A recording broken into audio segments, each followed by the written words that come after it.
اگر آپ اپنی زندگی میں لے آئے تو آپ کی زندگی سکون سے، اگر قوم من حیث القوم اپنی زندگی میں لے آئی تو قومیں سدھر جاتی ہیں، سنور جاتی ہیں اس سے۔ دیکھو اس وقت ملکی حالات میں سب پریشان ہیں، کوئی کس کو ذمہ دار ٹھہرا رہا ہے، کوئی کسی پہ بلوا ڈال رہا ہے کہ فلاں نے ایسا کیا، فلاں نے ایسا کیا، فلاں نے ایسا کیا۔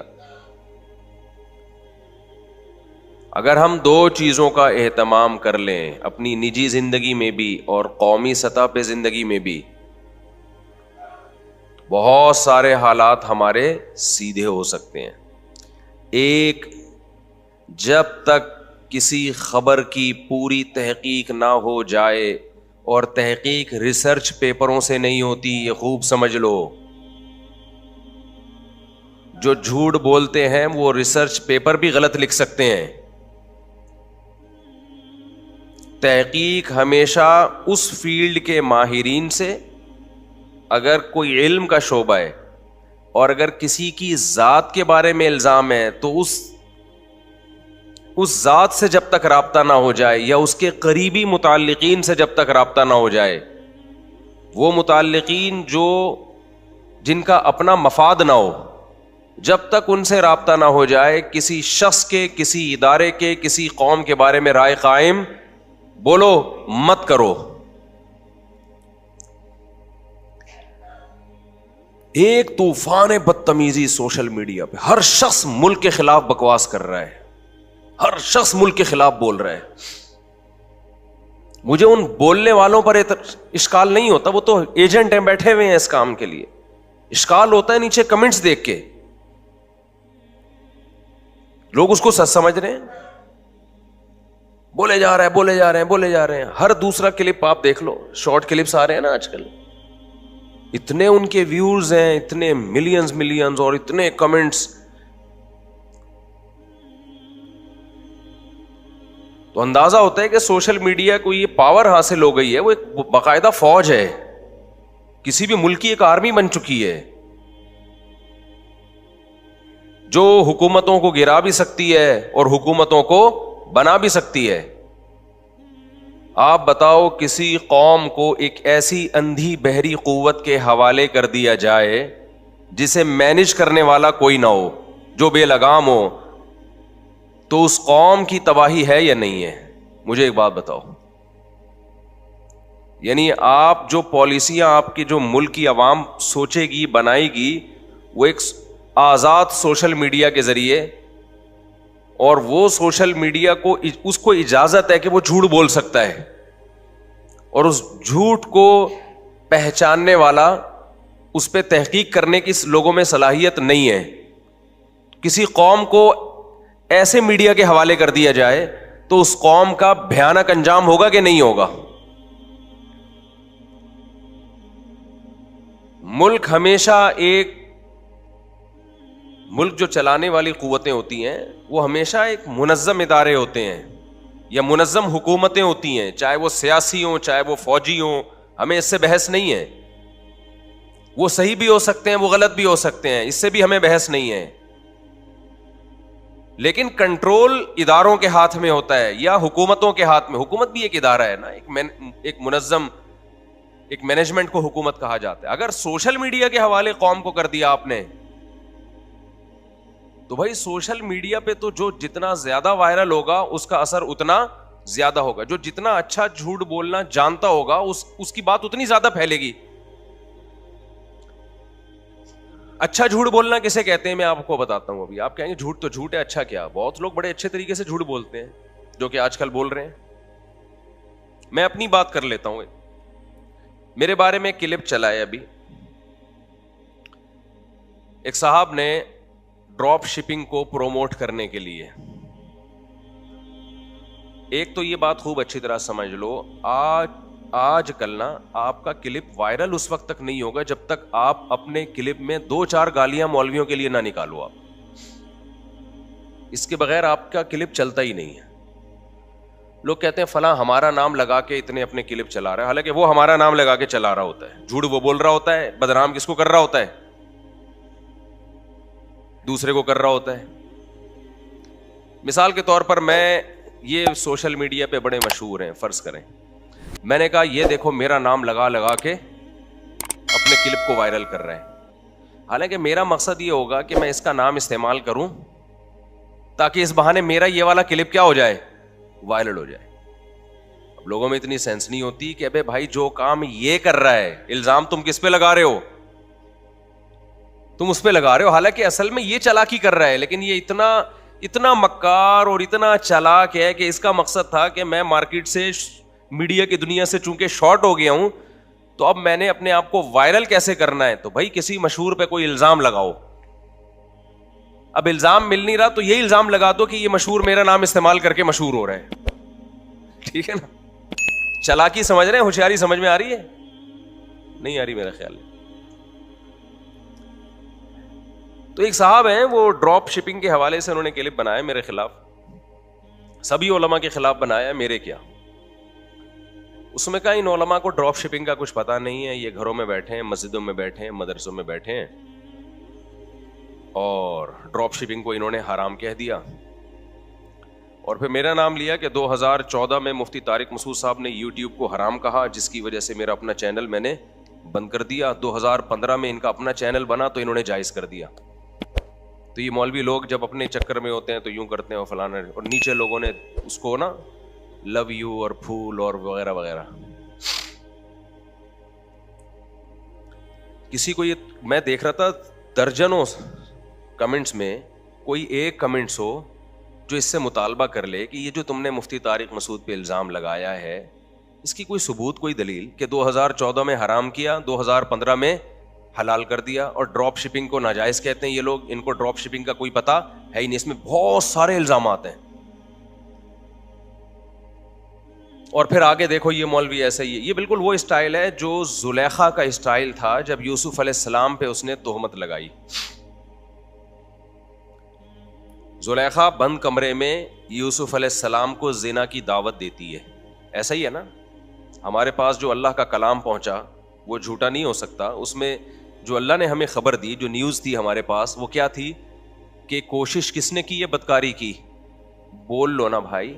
زلیخا نے, یوسف علیہ السلام کا جگر تھا, ینگ, جوان اور انتہائی خوبصورت عورت. عزیز مصر کی بیوی کوئی بدصورت نہیں ہوگی, اور مصر کا حسن تو ویسے ہی مشہور ہے.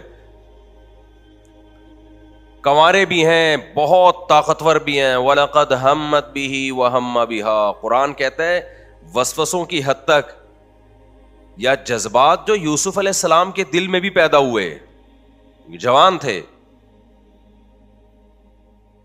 رغبت پیدا ہوئی, لیکن کیا فرمایا, معاذ اللہ انہ ربی احسن مثوایا.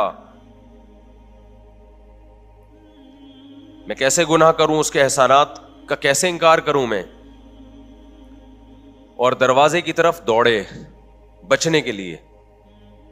دروازہ جیسے ہی کھلتا ہے, القیا سیدہا لدى الباب. قرآن کہتا ہے کہ عورت نے اپنے شوہر کو دروازے کے سامنے پایا. بات سمجھ میں آ رہی ہے کہ نہیں آ رہی ہے؟ یہ میں پروپیگنڈے کو ایکسپلین کر رہا ہوں کہ کس طرح سے جھوٹے الزامات لگتے ہیں.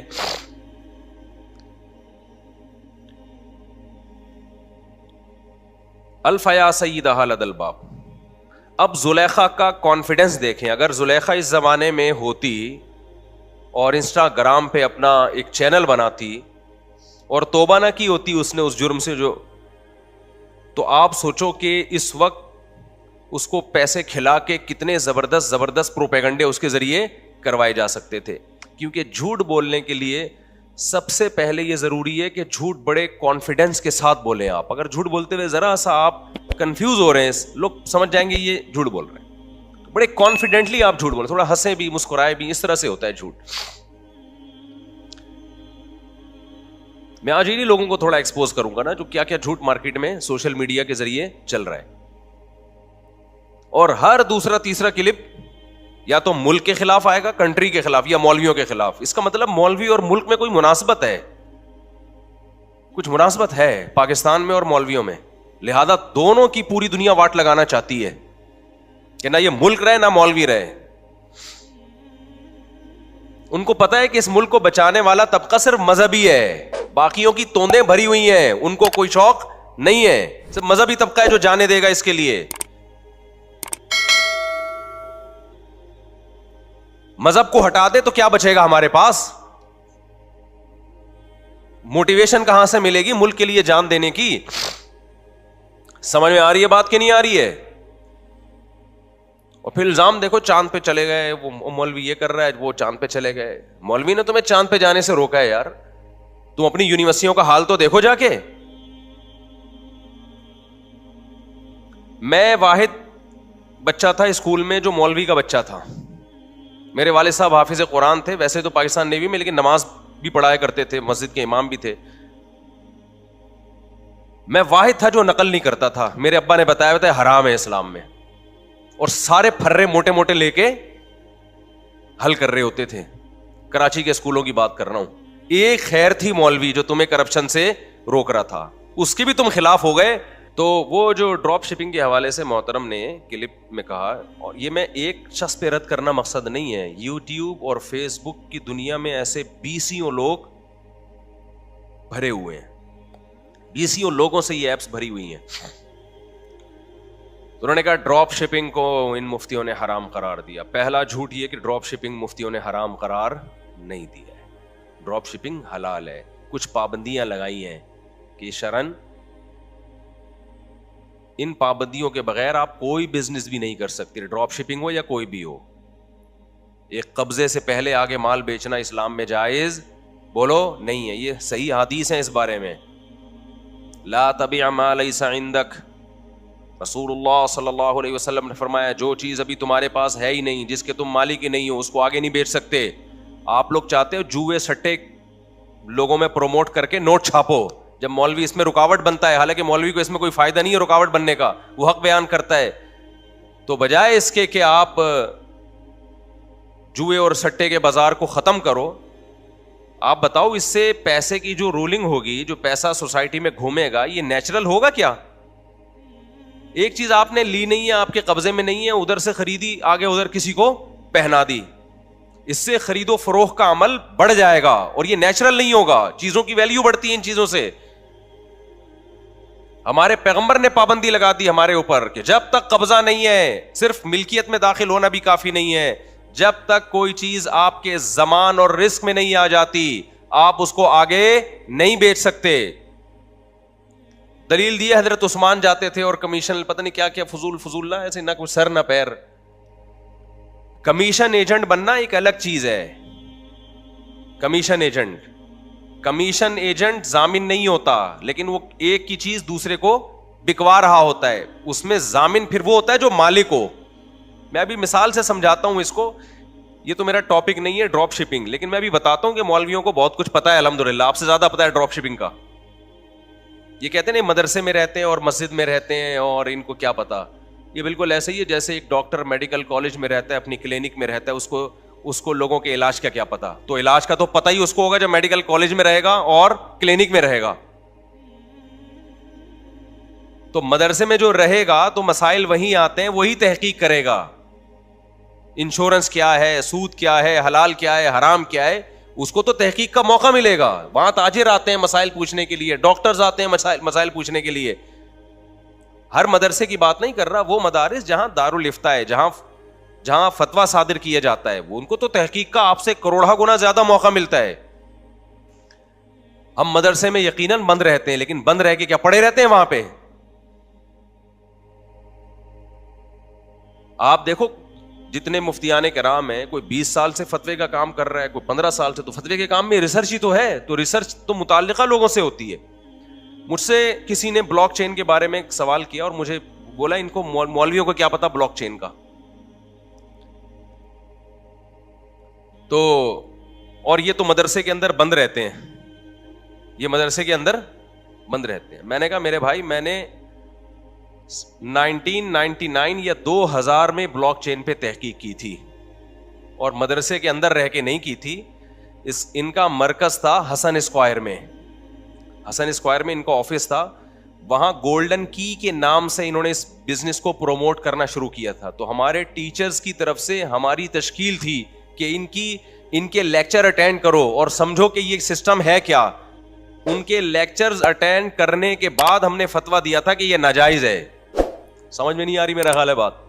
آج کل کے جو اسکالرز آ رہے ہیں نا, جو کہہ رہے ہیں مولویوں کو کیا پتا تجارتوں کا, ان کو واقعی کچھ نہیں پتا ہے, کیونکہ وہ کل آئے اور آج فتویٰ دینا انہوں نے شروع کر دیا. نہیں آ رہی میرا خیال ہے بات سمجھ میں. میں کوشش کرتا ہوں اپنی آواز سلو رکھوں, جیسے تمیز سے بیان چل رہا تھا نا, غصہ نہ آنے دوں, غصہ نہ آنے دوں. تمیز سے جو بات ہوتی ہے وہ کیا ہوتی ہے, اچھی ہوتی ہے. تو پہلا الزام یہ لگا دیا ان مولویوں کو ڈراپ شپنگ کا. یہ ایسا ہی ہے جیسے بلاک چین کا نہیں پتا, ہمیں پتا ہے بھائی, ہم آپ کو آج پتا چلا ہے. ہم جب مدرسے سے فارغ ہوئے تھے تو انہی مسائل کی تحقیق میں لگ گئے تھے ہمیں اس وقت سے پتا ہے.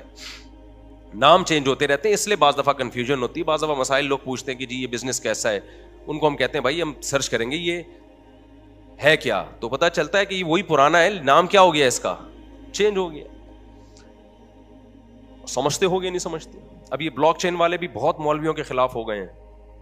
اصل میں یہ لوگ چاہتے ہیں مولوی ختنے کرائے لوگوں کی نا, اور کان میں اذان دیا کرے اور صرف نماز اور حج تک رہے. یہ ہمارے خرید و فروخت کے معاملات میں ٹانگ نہ اڑائے. تو مولوی ٹانگ نہیں اڑا رہا, خوب سمجھ لو. مولوی سے جب پوچھا جاتا ہے بتا دیتا ہے کہ یہ حلال ہے حرام ہے. ٹانگ اڑانا تو جب ہوتا ہے جب جا کے ہم آپ کو روک رہے ہوتے, تو یہ کام تو پولیس کا ہے, ہمارا تھوڑی ہے. پولیس نہیں کر رہی تو ہم کیوں کریں بھائی. ابھی تو ٹانگ اڑا نہیں رہے ہیں تو یہ حال ہے, اڑانا شروع کر دی تو کیا حال ہوگا. اور یہ الزام مولویوں پہ نیا نہیں ہے, بڑا پرانا الزام ہے. شعیب علیہ الصلوۃ والسلام نے جب قوم سے کہا نا کہ ناپ تول میں کمی نہ کرو, دیکھو اسلام تمام غیر اخلاقی کمانے کے طریقوں کو روک دیتا ہے, پابندی لگا دیتا ہے. جتنے بھی اسلام میں خرید و فروخت کے حکام ہیں نا, یہ حلال یہ حرام, وہ تمام احکام وہ ہیں جس سے ایک شخص کو تو بڑا فائدہ ہو رہا ہوتا ہے لیکن قوم کو نقصان ہو رہا ہوتا ہے. ان طریقوں پر اسلام نے پابندی لگائی ہے. اب جس شخص کو نقصان ہو رہا ہے, اگرچہ قوم کو فائدہ ہو رہا ہے, لیکن وہ شخص کو پھر مولویوں پہ غصہ آتا ہے کہ یار میں کلپ بنا کے ڈال رہا ہوں, ڈراپ شپنگ ہر طرح سے حلال ہے اور مجھے پیسے اس چیز کے مل رہے ہیں, اور ادھر مفتی طارق مسعود کا کلپ چلا دیا کہ قبضے سے پہلے بے کرنا کیا ہے, ناجائز ہے. تو پھر وہ مولویوں پہ اپنی ٹرک اتارے گا. تو بھائی ہم نے تو بتایا ہے نا حرام ہے. ہم کسی کے معاملات میں گھس کے تھوڑی کہہ رہے ہیں کہ تو حرام ہے تو کر کیوں رہا ہے, تو بتا دیا. ہم نے پوچھا, لوگوں نے ہم سے پوچھا, ہم نے بتا دیا بھائی جائز نہیں ہے. یہ نہیں کہا کہ ڈراپ شپنگ ناجائز ہے, ڈراپ شپنگ میں جائز صورتیں بھی ہیں ناجائز صورتیں بھی ہیں. آپ یہ چاہتے ہو کہ تمام اسلام کی پابندیوں کو توڑ کر آپ حلال حرام کا فرق کیے بغیر, جیسے گورا فرق نہیں کرتا, گورے کے حلال حرام کا بس ایک کانسیپٹ ہے, دھوکہ نہ دو کسی کو. اسلام کہتا ہے صرف اتنا کافی نہیں ہے کہ دھوکہ نہ دو. کچھ تجارت کے طریقے ایسے, پیسہ سمٹ کے چند ہاتھوں میں آتا ہے, چند دن میں انسان کروڑ پتی بن جاتا ہے, لیکن کچھ لوگوں کا دیوالیہ ہو رہا ہوتا ہے اس میں. اسلام ان طریقوں پر پابندی لگاتا ہے. جوا کیوں حرام ہے اسلام میں؟ کچھ بھی نہیں کرنا پڑ رہا آپ کو. ایک دپل پہ ہے کہ یا تو اتنے پیسے آئے یا اتنے پیسے ڈوب گئے. 1 روپیہ کا جوا بھی اسلام نے حرام کر دیا, کیونکہ جہاں 1 روپے کا جوا ہوگا وہاں 1 ارب کا بھی ہوگا. سمجھ میں آ رہی ہے بات کہ نہیں آ رہی ہے؟ اب سودی نظام نے دیکھو پوری دنیا کو کس تباہی کے دہانے پر لا کے کھڑا کیا ہے. اسلام نے 1400 سال پہلے پابندی لگا دی. بھائی آپ دیکھو انویسٹر کیا کر رہا ہوتا ہے. یہ میں اس لیے کہہ رہا ہوں کہ یہ جو الزام لگا نا مولویوں کو نہیں پتا, تو آپ کو پتا چل جائے گا مولویوں کو آپ سے زیادہ پتا ہے. اب آپ دیکھو سودی نظام میں کیا ہے, 1 کروڑ روپے آپ نے انویسٹ کیے, آپ رسک نہیں لیتے, اور آپ کو ہر مہینے 5,000 یا 10,000 پروفٹ مل رہا ہے. کاروبار کرنے والے کو فائدہ ہو نقصان ہو اس سے آپ کو کوئی غرض نہیں ہوتی. انویسٹر پہلے سے مالدار ہوتا ہے, وہ مزید مالدار ہو جاتا ہے, اور جو محنت کرنے والا, جو بزنس میں محنت کرنے والا ہے, اس کی محنت کا کبھی پھل ملتا ہے کبھی نہیں ملتا. اور جو کروڑ پتی پہلے سے تھا, جس کو پیسوں کی ضرورت نہیں ہے, وہ ہر مہینے بیٹھ کے نوٹ چھاپ رہا ہے. اسلام نے کہا تیرے پاس اگر پیسہ ہے نا اور تو گھر میں بیٹھ کے پیڑے کھانا چاہتا ہے تو ٹھیک ہے, تجھے اجازت ہے گھر میں بیٹھ کے پیڑے کھا, لیکن ایک رسک تجھے لینا پڑے گا. جہاں انویسٹ کرے گا اگر اس کو لاس ہوا تو لاس اس کا نہیں ہے, لاس تمہارا ہے. جیسے پروفٹ اگر تمہارا ہے نا, پروفٹ میں شیئرنگ ہوگی. میں نے 1 کروڑ روپے زید کو دیے. اب اسلام پابندی یہ لگاتا ہے کہ 1 کروڑ آپ نے زید کو دیے, زید آئے گا جی مجھے 1 کروڑ روپے چاہیے, آپ کہیں گے کیوں چاہیے, وہ کہے گا جی میں نے بزنس کرنا ہے. اسلام کیا کہتا ہے, بھئی آپ اس سے کہیں بزنس میں آپ کی محنت ہوگی, میرا پیسہ ہوگا, پروفٹ ہوا تو اتنے پرسنٹ میرا, اتنے پرسنٹ آپ کا. یہ پروفٹ ہوا تو چونکہ آپ نے محنت بھی کی ہے, محنت کی ہے نا آپ نے, تو اس کا پرسنٹیج, جتنی محنت کرو گے اتنی پرسنٹیج آپ کی بڑھتی چلی جائے گی. بھائی جتنا زیادہ پروفٹ ہوگا پرسنٹیج میں نفع اتنا ہی بڑھ جائے گا نا.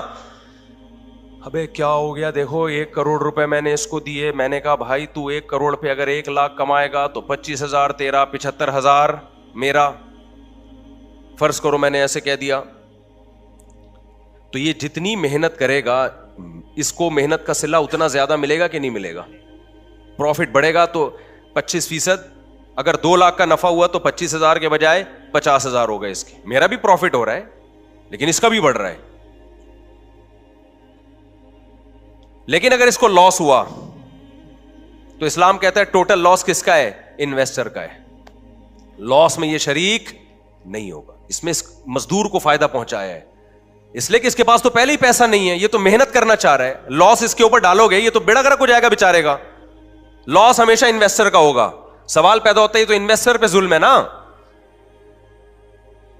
کہ بھائی لاس اس نے کیا ہے, جان کر کیا ہو تو ایک الگ بات ہے, پھر ضامن ہوگا. لاس سے وہ مراد ہے کہ قدرت کی طرف سے پروفٹ ہو ہی نہیں رہا. ہر کاروبار میں انسان کی محنت کا اثر نہیں ہوتا. بعض دفعہ کسٹمر اللہ بھیج دیتا ہے, بعض دفعہ اللہ نہیں بھیجتا. اس نے خود ضائع کیا وہ تو ایک الگ بات ہے, وہ تو امانت میں خیانت ہے. اب سوال پیدا ہوتا ہے جی اس لاس انویسٹر کیوں اٹھا رہا ہے, اس میں انویسٹر کا کیا نقصان ہے؟ ہم یہ کہتے ہیں جب تو گھر بیٹھے پیڑے کھا رہا ہے نا, تو گھر بیٹھے پیڑے کھانا اسلام میں آسان نہیں ہے. رسک لینا پڑے گا تو پیڑے کھانے کی اجازت ہے, تاکہ لوگ کم سے کم انویسٹ کریں پیسہ. ان کو پتا ہو کہ آج لوگ میرے پاس آتے ہیں کہ مفتی صاحب ہم تو کسی کو پیسہ انویسٹ کرنا چاہتے ہیں نا, ہمیں تو ہر مہینے 20,000 روپے چاہیے. میں کہتا ہوں لاس میں شریک ہو اس کے ساتھ, تو وہ کہتے ہیں اگر بھائی وہ تو پیسے لے کے بھاگ جائے گا. لوگ ہمیں کہہ رہے ہوتے ہیں وہ تو لاس ہی دکھاتا رہے گا. اس کا جواب کیا ہے؟ پھر انویسٹ نہیں کرو. پھر کیسے کمائے؟ خود محنت کرو جا کے. تو پیسوں کی رولنگ کو روکا اسلام نے, جو غیر فطری رولنگ ہے. سمجھتا نہیں ہے نا بات کو. اب جب ظاہر ہے جس کے مفاد پہ زد پڑ رہی ہے نا, جو حرام کا جن کو منہ میں نوالا چلا گیا ہے, سود خوروں کو, ان کو تو مولویوں سے تکلیف بولو ہوگی کہ یار ہم آرام سے گھر بیٹھے کما رہے ہیں, 1 کروڑ اس کو دیا اور منتھلی اتنا پیسہ آ رہا ہے, اور یہ کہہ رہے ہیں کہ نہیں بزنس میں شرکت ہوگی, پھر وہ بزنس کا پورا پروفٹ شو کرے گا, جتنا شو کرے گا اس کے حساب سے پرسنٹیج آپ کے پاس. اب ہے اتنی ٹینشنیں کون لے؟ تو ان ٹینشنوں کا فائدہ یہ ہے کہ پھر آپ انویسٹ کرو گے نہیں. آپ بولو گے میں اپنی دکان خود چلاؤں گا, میں ٹھیلا خود لگاؤں. گھر بیٹھ کے پیڑے کھانے کا سسٹم آہستہ آہستہ کیا ہوگا؟ وہ کم ہوگا. ہر آدمی محنت کرے گا. بینک کیسے نوٹ چھاپ رہے ہیں پتا ہے نا آپ کو؟ وسیم سے 1 کروڑ روپے لیے اور 2 لاکھ سود پہ قائبور, مجھے نہیں پتا بھی کیا چل رہا ہے آج کل. ادھر سے وسیم سے لیے 2 کروڑ روپے اور اٹھا کے ادھر پکڑا دیے. اس کو بولا کہ ہم تمہیں 1 کروڑ روپے لیے, بولا ہم تمہیں 2 لاکھ دیں گے. ادھر سے اٹھا کے آگے غفار کو پکڑا دیے یہ 1 کروڑ, اور بولا ہم تم سے 4 لاکھ لیں گے. وہ 4 لاکھ ان کو دے رہا ہے اور یہ 2 لاکھ اٹھا کے وہاں پکڑا رہے ہیں. سمجھ میں آ رہی ہے بات؟ وہ بیٹھے بیٹھے پیڑے کھا رہے ہیں. جب مولوی کہے گا یہ سود حرام ہے, اور مولوی خود تھوڑی کہہ رہا ہے, مولوی تو قرآن کی آیتیں پیش کر رہا ہے. پیغمبر صلی اللہ علیہ وسلم جو نہ لکھنا جانتے تھے نہ پڑھنا جانتے تھے. اگر محمد صلی اللہ علیہ وسلم لکھنا پڑھنا جانتے ہوتے, بہت زیادہ آپ نے دنیاوی لحاظ سے ایجوکیشن حاصل کی ہوتی, تو آج کل کے جتنے فلاسفر ہیں وہ کہتے ہیں اصل میں ایکچولی انہوں نے ایجوکیشن حاصل کی تھی, اس ایجوکیشن کے نتیجے میں ان کی یہ رائے بنی تھی, تو ہم ان کی رائے سے متفق نہیں ہے. اللہ نے اپنے حبیب صلی اللہ علیہ وسلم کو نہ لکھنے دیا نہ پڑھنے دیا, تاکہ آپ جو کچھ کہیں لوگوں کو یقین آ جائے کہ اس میں ان کی رائے کا کوئی دخل نہیں ہے. یہ خدا کا پیغام ہے جو محمد صلی اللہ علیہ وسلم کے ذریعے لوگوں تک پہنچایا جا رہا ہے, اور خدا کے پیغام کو چیلنج نہیں کیا جا سکتا. اس لیے میرے بھائی یہ دنیا سے محبت چھوڑ دو, مولویوں سے پوچھ لیا کرو کہ یہ بزنس حلال ہے حرام. ہاں ایکسپرٹ مولویوں سے پوچھو, ہم یہ نہیں کہہ رہے ہر ایک سے پوچھو, ہر فن کے ماہرین بھی ہوتے ہیں اور جاہل لوگ بھی ہوتے ہیں. اس میں آپ علاج کرواتے ہو تو ایکسپرٹ سے ایکسپرٹ ڈاکٹر کو تلاش کرتے ہو نا. اب کسی ڈاکٹر نے غلط انجیکشن لگا کے مار دیا, آپ کو یار یہ ڈاکٹروں کے پاس نہیں جانا چاہیے, بھائی آپ غلط ڈاکٹر کے پاس گئے ہو. تو اسی طرح اسلام نے اور بھی کچھ پابندیاں لگائی ہیں. اچھا شرکت میں دونوں طرف سے اگر پیسہ ہے اور محنت ایک کی ہے تو پھر جتنا پیسہ ہے اتنی پرسنٹیج کے حساب سے نقصان میں شریک ہوگا وہ. آسان مثال دے کے بات سمجھا دیتا ہوں, یہ بھی شریعت کا کتنا اچھا اصول ہے. دیکھو میرے ہیں 1,00,000 روپے, ان کے ہیں 50,000 روپے, زید کے 50,000, 1.5 لاکھ سے دونوں نے بزنس شروع کیا اور یہ محنت کر رہے ہیں. تو اسلام یہ کہتا ہے کہ پرسنٹیج کے حساب سے پروفٹ کو ڈیوائڈ کر لو جتنا چاہو. ان کے 50,000 ہیں لیکن پروفٹ میں ان کو 75% دے سکتا ہوں. کیوں؟ محنت یہ کر رہا ہے. سمجھ میں آ رہی ہے بات؟ لیکن لاس اسلام یہ کہتا ہے جب لاس ہوگا تو پرسنٹیج کے حساب سے نہیں ہوگا, جتنی جس کی انویسٹمنٹ ہے اسی حساب سے ہوگا. 1,00,000 میرے, 50,000 ان کے, تو 1.5 لاکھ سے بزنس شروع ہوا. جب بھی لاس ہوگا اس لاس میں 33% یہ ذمہ دار ہوں گے, 66% میں ذمہ دار. یعنی جتنا پیسہ آ رہا ہے نا اتنا لاس کا ذمہ دار اسلام آپ کو بنا رہا ہے, تاکہ جتنا غریب ہے اتنا لاس اس پہ کم آئے. آ رہی ہے بات کھوپڑی شریف میں؟ اور بہت سارے اس کے حکام ہیں. ابھی یہ چونکہ میرا ٹاپک نہیں ہے, ابھی تو میں بتا رہا ہوں یہ پروپیگنڈے جو ہو رہے ہیں نا, مولوی یہ بھائی مولانا مولوی آپ کو تمیز سے بزنس کرنے دے رہا ہے. وہ کہہ رہے ہیں آپ ڈراپ شپنگ بھی کرو, آپ قبضے سے پہلے چیز نہیں بیچ سکتے.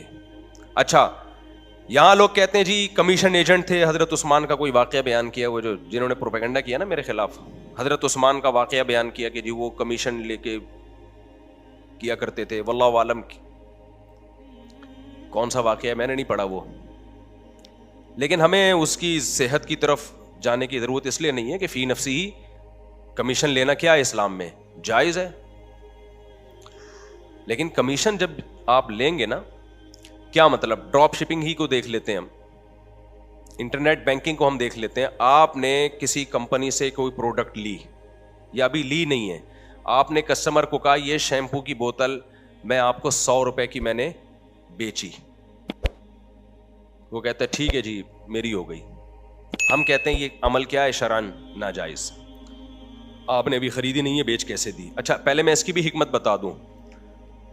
وجہ اس کی ہے, یہ ناجائز اس لیے ہے کہ جو چیز آپ کے زمان میں نہیں ہے نا, جس کا آپ رسک نہیں لے رہے, اس پہ آپ نفع نہیں لے سکتے. جب ایک چیز آپ کے قبضے میں آتی ہے, اس دوران اگر ہلاک ہو گئی تو نقصان کس کا ہے؟ آپ کا. دیکھو یہ موبائل ہے, اس بہانے میں اپنا فولڈ موبائل دکھا دیتا ہوں, لوگوں کو تھوڑی شو ہو جاتی ہے. یہ موبائل دکان میں رکھا ہوا ہے, ابھی میں نے خریدا نہیں.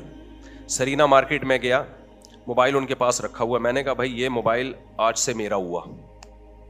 سب موبائلوں میں مکس ہے, یہ ابھی الگ سے نہیں کیا انہوں نے, سب موبائلوں میں کیا ہے؟ مکس ہے.